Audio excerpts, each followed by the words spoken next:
Hi, I'm Randy Hollenbeck, and this is the Music Roundtable.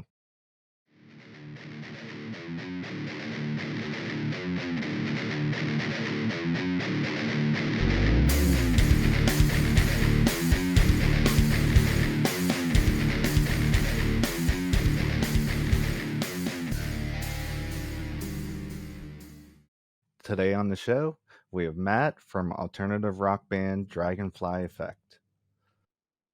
Hey, how's it going? Thanks for having me.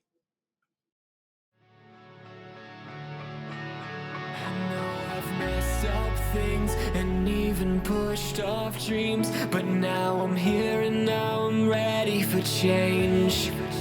I love this mess we made, it's still inside my brain, but still I'm here and yet I'm starving for change.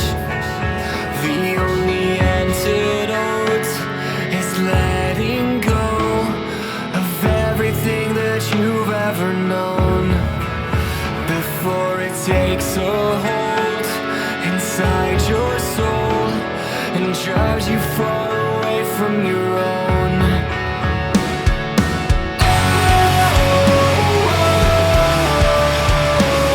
The shadows are my only company.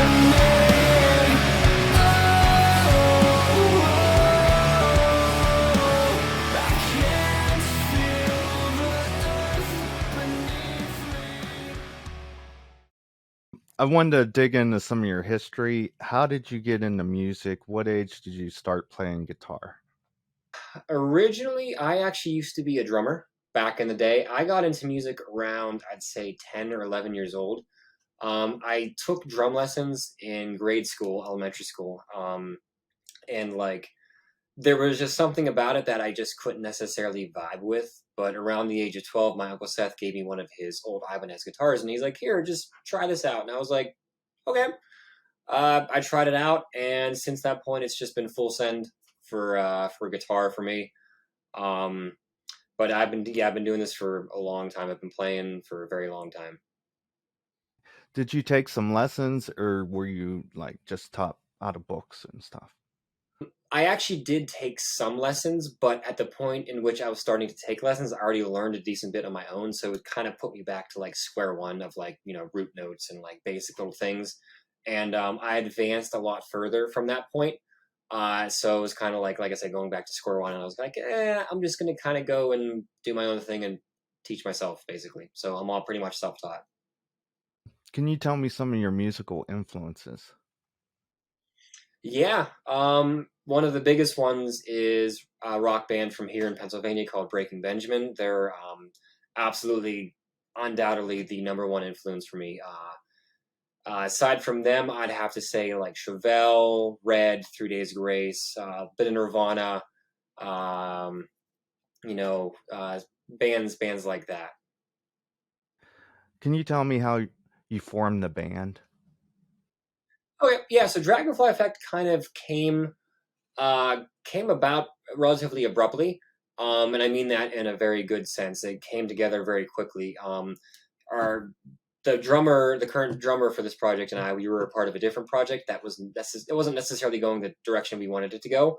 So we were like, hey, like, why don't we just kind of take some of the stuff I've written and kind of just do our own little side project, if you will. And then that side project kind of became our main project.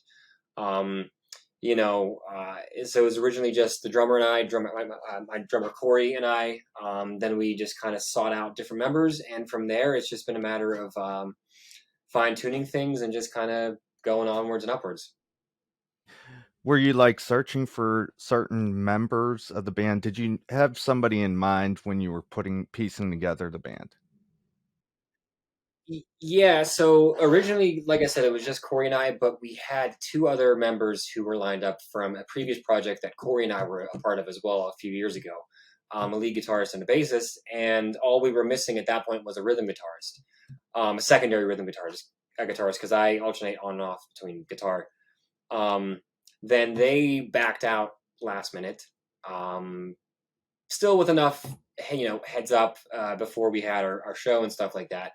Um, so once they backed out, we were kind of back at square one, and we're like, oh, okay, well, we got to figure some things out. So I reached out to a buddy of mine, Kevin. I was like, hey, I'm like, got this project.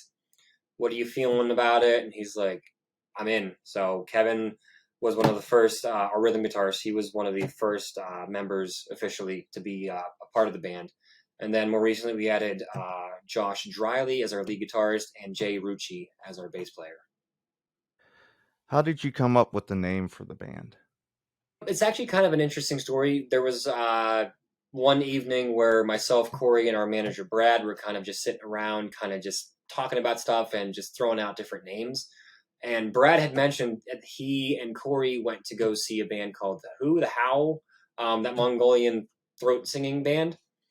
Um, and they apparently had like dragonflies around during their set, and Brad kind of made a gesture or like a comment of like, oh, it was like the Dragonfly Effect, and I was like, that's it. I was like, dude, that's it. And we were kind of concerned at first people might confuse us with like Butterfly Effect and stuff like that. And we're like, well, you know what? If it happens, it happens, whatever. But yeah, that's how the name kind of came about, Dragonfly Effect, and we're like, well, perfect, that's it. What city is your band based out of? Yeah, we're based in Pittsburgh, Pennsylvania. But everybody, well, actually, the primary members, Josh and Jay, they're from Irwin, PA. Kevin's actually from out of state. Kevin's from West Virginia, so he makes the trek every week to rehearse with us, all the way from Wheeling, West Virginia, which I give him lots of props and credit for doing that. I wanted to dig in a couple songs. You just released Colorblind July 2022, and there's a line in there. It says, "I'm going colorblind to the world that we have to leave behind." I was wondering if you could tell me a little bit about that lyric. Yeah, so I'll give you a little bit of brief history about the song too. Colorblind is a song that came together kind of relatively quickly. I wrote it back in 2017, 2018-ish. It was a song I kind of sat on for a little while. And it kind of lacked something lyrically that I was always kind of searching for, and I kind of shelved it. But once I wrote the chorus for that, I was like, this had exactly what the song I felt needed at that point. But that line, um, that basically is, without giving too much away, that is basically a way of saying, hey, like, I see the past for what it is. And as time goes on, the past can kind of seem almost distant and kind of fake, and like as if it was a dream or a different life. So that line is kind of saying, hey, I see what this was that was behind us, but in a way I'm kind of going blind to it because like I see what's ahead of me, and I have to leave that stuff behind me. I have to leave that world, quote unquote, behind me in order for me to move forward. And if I need to go blind to that in a way, that's okay.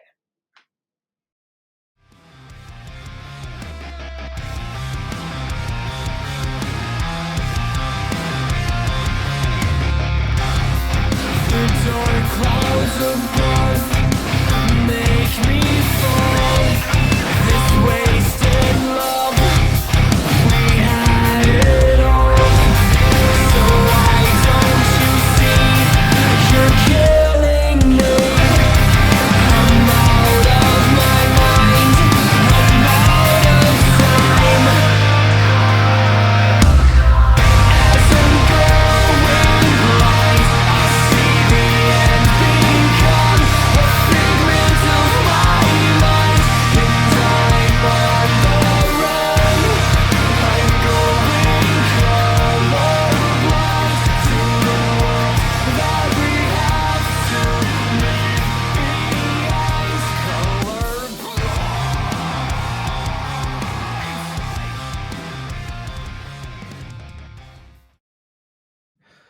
You have another song called Shadows of the Earth, and it was released May 2022. And there's a line in there, the shadows are my only company. It feels like you were kind of like in a dark place when you were kind of like writing that.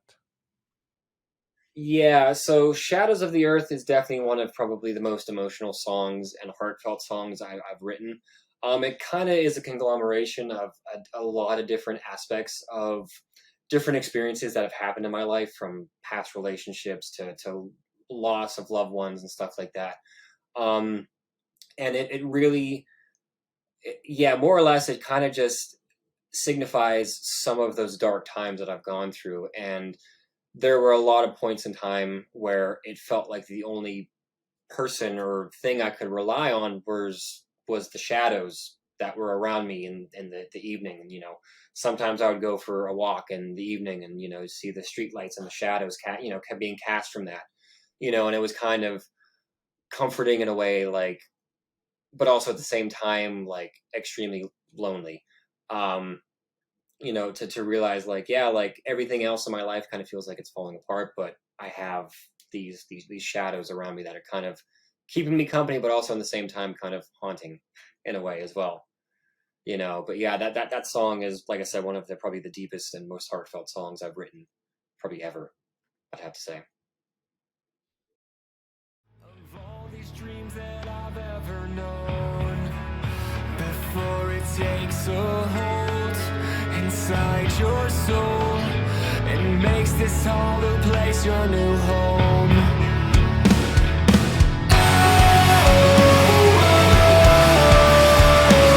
The shadows are my only company.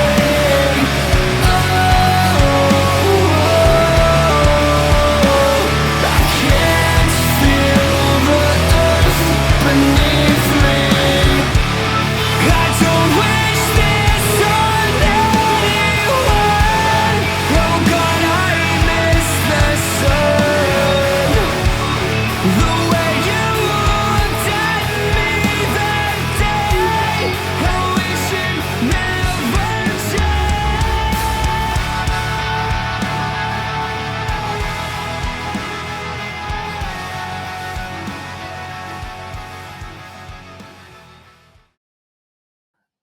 You guys just recently played at the Hard Rock Cafe.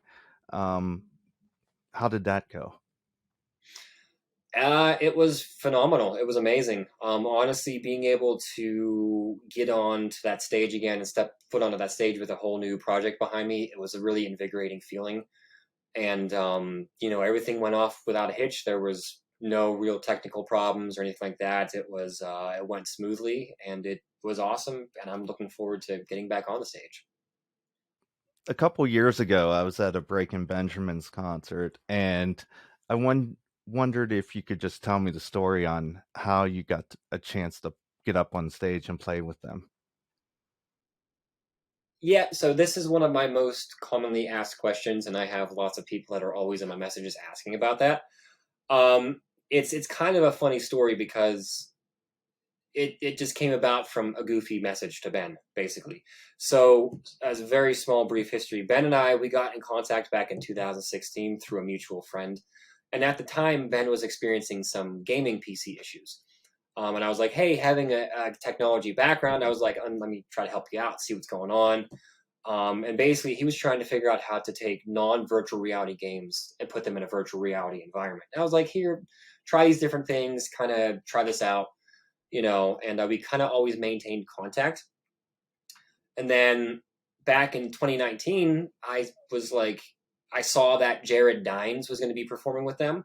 And I was like, okay, I got this kind of goofy idea. I was like, hey, I'm just going to message Ben on Instagram and say, hey, can I play a show with you guys? I did it, like, I forget when I actually did it, but it was like 2 weeks before the show that, they were coming here. And I was like, hey, Ben, let me get in on playing that shows with you guys, like, just completely joking, but also serious at the same time. I sent it. I was like, okay, well, he's probably never going to see it. Nothing's ever going to happen. I want to feel like an idiot. So I set my phone down. I was like, all right, I'm going to go to bed, whatever. And I hear my phone vibrate, and I saw Instagram, and I was like, all right, whatever. It was Benjamin Burnley, BB. He's like, yeah, buddy, come on up. And I was like, what? And then, like, we just kind of started going back and forth. And he's like, here. He started following me. He's like, here you go. He's like, my tour manager is going to get in touch with you. He'll get you hooked up with passes. His tour manager, Jerome, calls me. He's like, hey, show up at this time.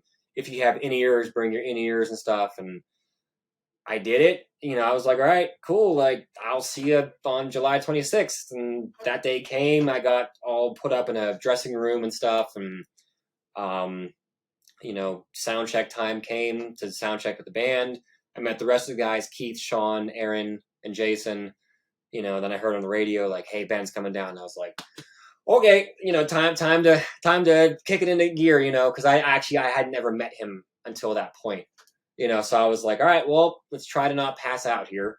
Ben came around. He's like, hey, it's so nice to meet you. Thanks for coming out. He's like, here, do you mind playing my guitar? I was like, okay, because like I brought my own guitar, and he's like, here, play mine, and then we played the show, and it was a huge dream come true and a huge blessing, and it all stemmed from me shooting my shot and saying, hey, can I play a show with you guys? So it's just crazy, and I didn't ever expect it, and I'm still honored and blessed to this day. What do you guys got planned for the rest of 2022? Yeah, so currently, Dragonfly Effect, we are in the running to play Aftershock Festival in October, of which anybody who's watching this, if you are able to go on to Twitch and give us a vote, that would mean a whole lot. But we have that planned. We're planning on releasing our debut album here within the next, I'd say, 2.5 months. Then our plan is to just play a bunch of shows, hopefully get on some tours potentially, and just have fun with what we're doing. How can we get a hold of you? Facebook, Instagram, Twitter? Yeah, so Dragonfly Effect, we can be found on Facebook, Instagram, Twitter. We have Snapchat public story, I think, as well. All of our handles are at Dragonfly Effect Band. And that's one of the best ways to find us. We have YouTube, we have all that. Any social media outlet, we have it. That's all the questions I have. Thanks for coming on the show today. Is there anything else you'd like to add? No, that was it. Thank you very much for having me. It's been a real honor and a real pleasure, and I really appreciate it.